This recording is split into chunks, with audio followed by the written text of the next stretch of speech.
On the Edge with April Mahoney Brains. Here, this is the place where the conversation is pointed, the guests are sharp, and the responses are never dull. Welcome home, Brains. Coming to you straight from San Diego, California. Let's welcome our host, April Mahoney. Welcome back to On the Edge with April Mahoney Brains. Here, right here. This is the spot where the conversation is pointed, the guests are sharp, and the responses are never dull. Today, straight from Holland, we have Helen Argyrou. She is a drummer. She is a neuroscience phenom.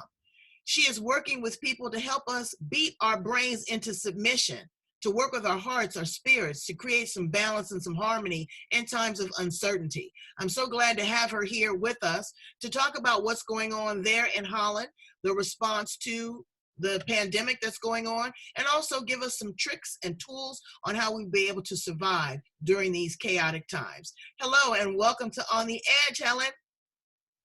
Hello, April Mahoney, and all you wonderful people out there in the United States and around the world. I'm very glad to be joining you and very glad to meet you in a deeper way, April.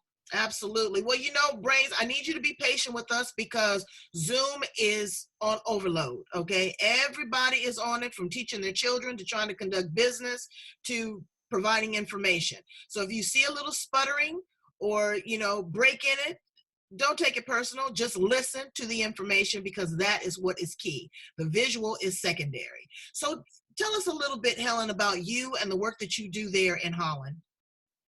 So firstly, it's a third country I'm living in at the moment. I used to live in South Africa. I'm actually from Greek origin Cypriot parents, which means they were born on the island Cyprus, and I lived there for the last 13 years. And then moved here to the Netherlands for many reasons, but very excited to be here as well because it's one of the most progressive and diverse countries in the world. A lot of different cultures mixing in. So for me, it's really an interesting time in the world. I think some of us were prepared for this time, some not so much, but really some interesting things for us to talk about today. And certainly being here in Europe, I might have a different kind of vision and a different kind of view of things from other people listening today. So it would be nice to just have this chat and see what we can do to help each other. Well, there is a different perspective, and I tell people all the time, this is 5G. This is unprecedented. This is of monumental proportion. This is global.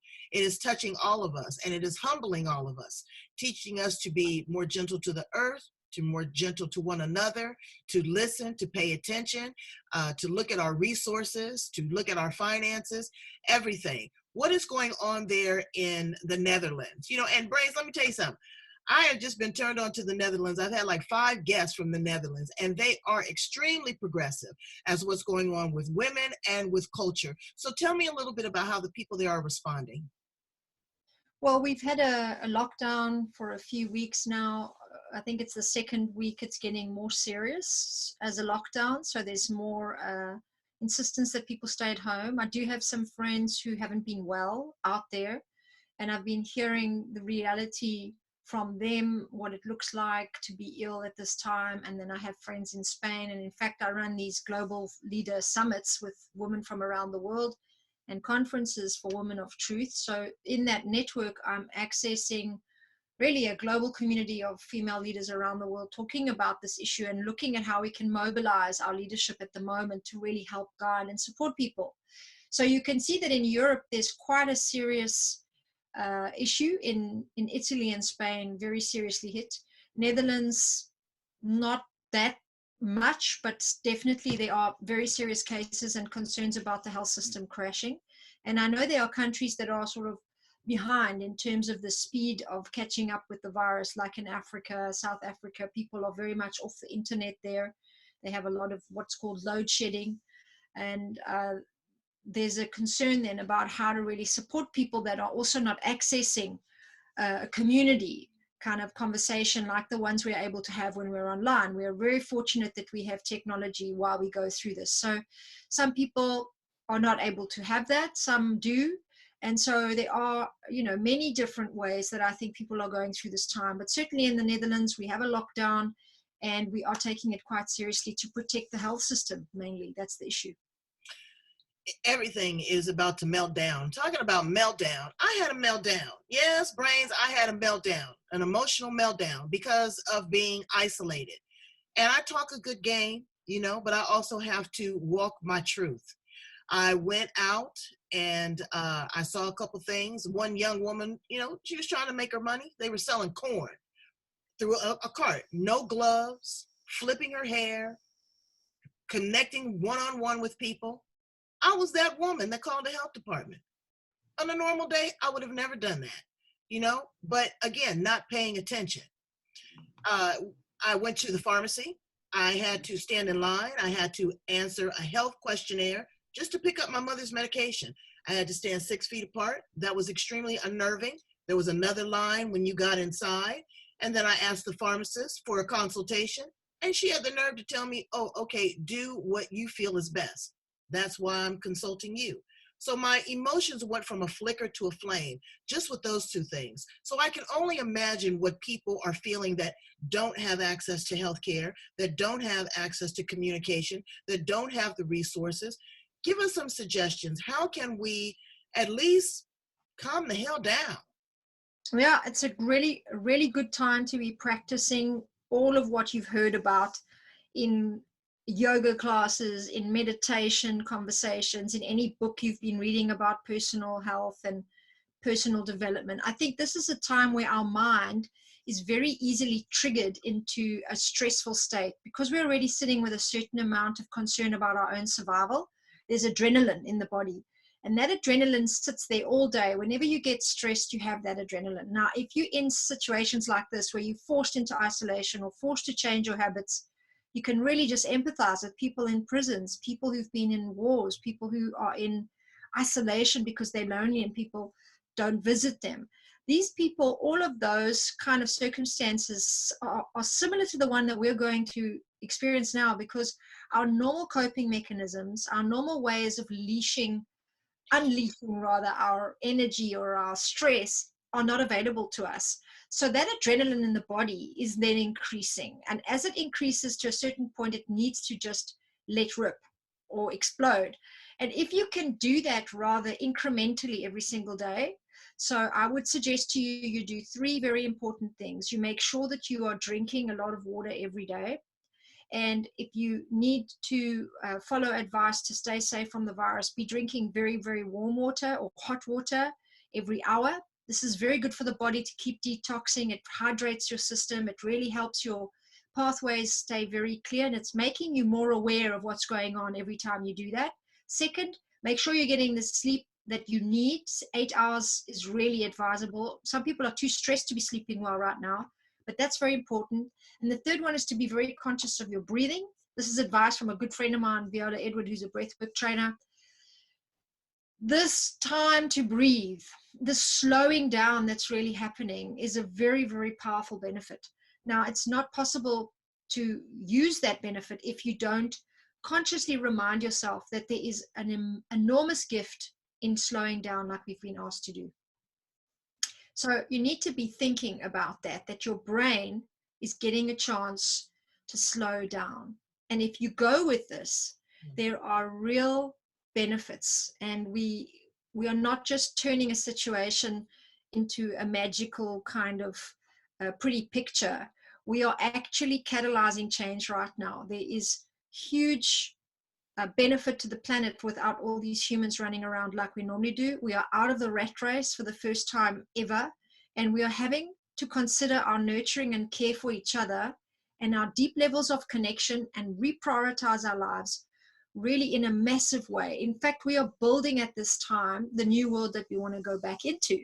So if we keep resisting, it's just going to get harder. So how do we deal with that stress that's accumulating? You need to be moving as well. As long as you're hydrating, sleeping, and breathing consciously, you need to be moving. Circulation drops at this time. And when you go outside, it's a bit overwhelming that all this outside world you used to be in isn't so accessible. So find ways to do it a little bit more regularly, even if it's 10 minutes in the morning, 10 minutes in the afternoon, 10 minutes in the evening. This is actually really useful just to get yourself de-stressing a little bit more regularly. Absolutely. And make love. That's been a great stress reliever. Connect with the people that you love, Absolutely. Exactly. If it's nothing but sitting there cuddling and holding hands. So you do other magical works. You are a drummer. Tell us a little bit about the drumming and how that also can heal the heart and the spirit, because I belong to a women's drum circle, and I'll tell you a quick story. I was in deep meditation one time, and God calls me baby. And he says, baby, I have a gift for you. And I said, you do, Father? He says, yes. He says, but you need to change your circle of influence, and you need to change your frequency before you can receive it. I was like, okay. I joined a women's drum circle. Let me tell you, Helen, I got in there and my chakras went crazy. For 3 or 4 days, I could not calm down.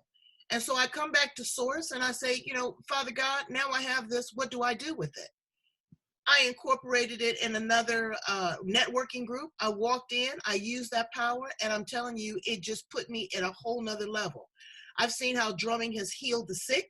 I have seen how drumming has helped children with mathematics, and it really is good for the soul. So you are a drummer, and you're going to play a little bit for us as well. And tell us a little bit about how you got started with drumming and what that means to you.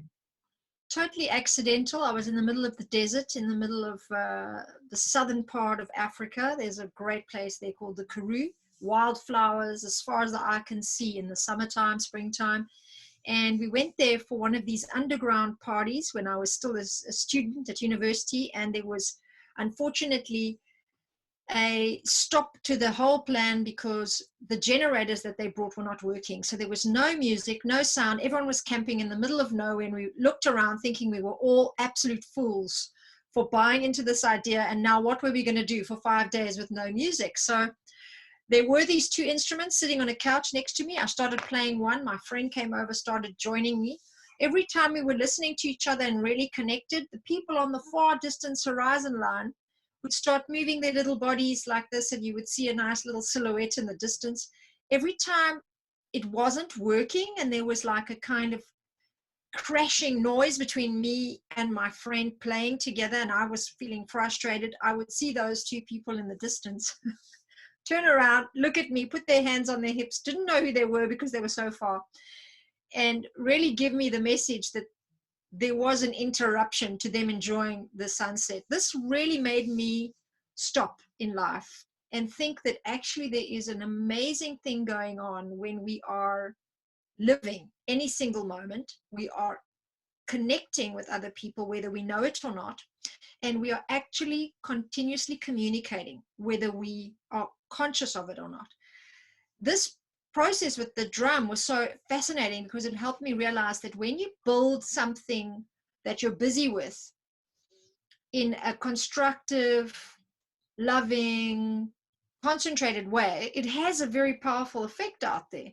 And when you're figuring it out and you're making sort of what we like to call mistakes, but really they're pathways to something different, and you're not quite sure about it, you also affect the world out there. And so that started my fascination with drumming. I decided there was something I absolutely needed to discover about this. So I did a lot of research. I was self-taught in the beginning. And then it was a few months later where I saw this incredible man, Sidi Sangarai was his name, from Mali, who was standing in front of me at this place called the Drum Cafe. And he went into a solo on the djembe drum, and in that moment I felt like his whole body was filled with light, and he was full of such joy and laughter and sending all this amazing power and energy to everybody just because he was in such a synchronized state. Wow. So this gave me a message that if we focus ourselves really well on something, and if it happens to involve the laws of physics like a drum or an instrument like music does, we start to communicate with the vibrational field. And for many of us, we don't even know what that is, or we don't know how to touch it or connect with it yet. An instrument is a really good way. Painting, creativity is another very good way. And in fact, I really suggest it for this time because creativity will unlock a lot of your concerns. I'm stretching for my drum. Yeah. So now I play different drums. This one is called a tambourine. So wait, before you start, because I'm going to have you lead us out with playing. Okay, so cool. What I want you to do is I want you to be sure to tell my brains how to get in contact with you, how to stay in touch with you online. If you are there in the Netherlands, wherever you are in the world, we are virtual now, brains. Okay, all you have to do is reach out and touch. Let's toast to one another before we actually conclude, because I want to conclude with the music. I want this vibration to transcend through the world. Here we go. All right, here's to you, my sister. I love you. And to you, April, thanks for all your beautiful gifts. And to everyone out there, let's all get through this together. It's a very, very powerful thing for us to do that, to get through this together. So cheers to everyone. All right, brains, here we go. You're playing? Yeah. Yeah, so here we go. Yeah, we play the tambourine in the church all the time. Oh, yeah? Oh, yes. Yeah, it's very popular in churches.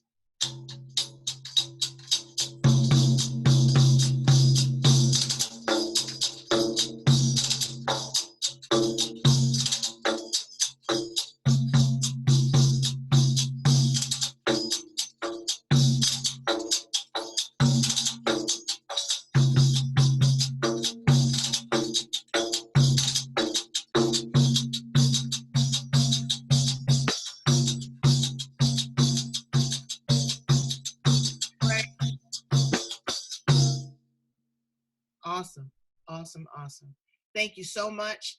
I love you. Stay in touch with me. I'm going to be on your show, and we're going to talk about what's going on, and we're going to get through this, right? Yeah, One beat, for sure. Thank you one for having beat me at a on. time. Okay, everyone. Bye-bye. Bye-bye.